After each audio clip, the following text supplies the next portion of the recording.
Hello, boys and girls. It's time for another story from Taylor's Bible Storybook. And today we're going to do story number 8, which is called God's Visit with Abraham. One hot day, as Abraham was sitting at the entrance to his tent, he looked up to see 3 men coming toward him.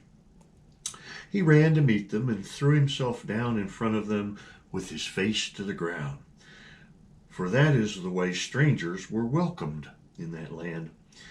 Abraham invited the men to rest in the shade of a tree while he brought some water to soothe their tired feet.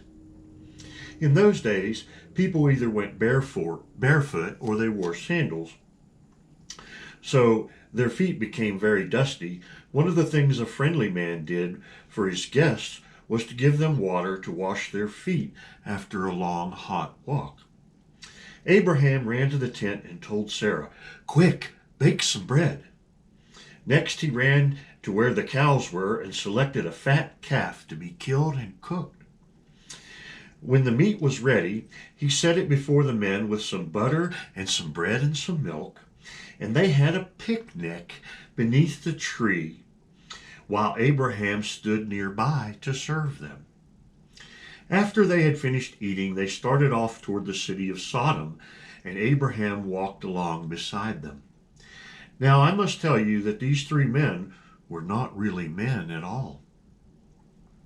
2 of them were angels, we believe, and the other was God.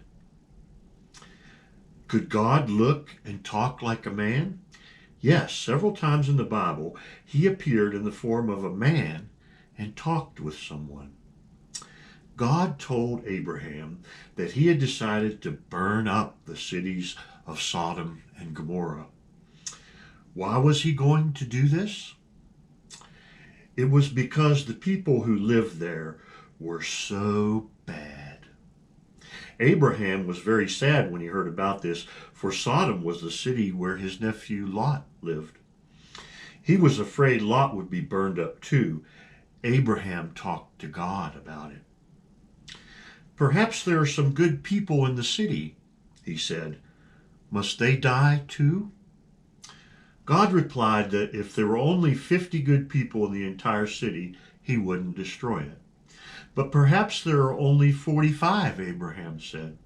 And God replied, "If there are even 10 good people there, I won't destroy it."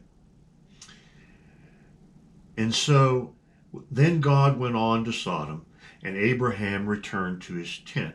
That evening Lot was out by the city gate, for in that country the cities had walls around them to keep out enemies, and there were gates in the walls to go in and go out. As Lot was sitting there, suddenly 2 angels stood before him. But Lot didn't know they were angels because they looked just like men. They were the same angels who had come with God to Abraham's tent. Lot stood up to meet them and invited them to come into his house to spend the night. "No," they replied, "we'll just camp out here." But Lot was afraid of what the bad people of the city might do to them. So he begged them to go home with him. Finally, they agreed. After supper, the angels asked him whether he had any other sons or daughters in the city besides those who were with him at home. "Go and warn them to leave Sodom at once," they told him, "for the Lord is going to destroy this city." Lot ran quickly to the homes of his married daughters and said to his sons-in-law, "Quick, get your families out of the city, for the Lord is going to destroy it." But they didn't believe him, and Lot had to come back home without them. Early the next morning, while it was still dark, the angels said to him, "Leave the city at once, or you will be burned up along with all the other people living here. Take your wife and your 2 girls and get out right now. Hurry." But Lot stayed a little longer, perhaps to save something out of his house.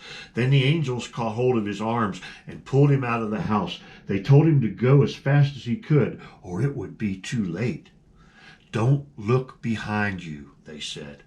"Hurry to the mountains where the fire won't kill you." There was another small city near Sodom named Zor. Lot begged the angels not to destroy it and to let his family go there instead of up on the lonely mountain where the wild animals might kill them. God agreed and gave them permission to go to Zor. But as they were going, Lot's wife looked back toward Sodom, even though the angels had told her not to. And she died right there and became a statue of salt. The sun was beginning to rise when Lot and his 2 daughters arrived at Zor. Then the Lord rained down fire from heaven on Sodom and Gomorrah, completely destroying both cities. All the people in them died, and all the grass and the plants and the trees were destroyed. God saved Lot and his 2 daughters, but Lot lost everything, including all the nice things he took to Sodom when he and Abraham left each other. Early that morning, when Abraham came out of his tent, he saw a great cloud of smoke rising from Sodom and Gomorrah. He knew God hadn't found even 10 good people in the entire city of Sodom, for God had promised not to destroy it if he found even that many good people.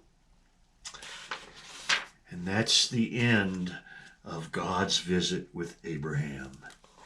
We'll see you next time for Taylor's Bible Story Book.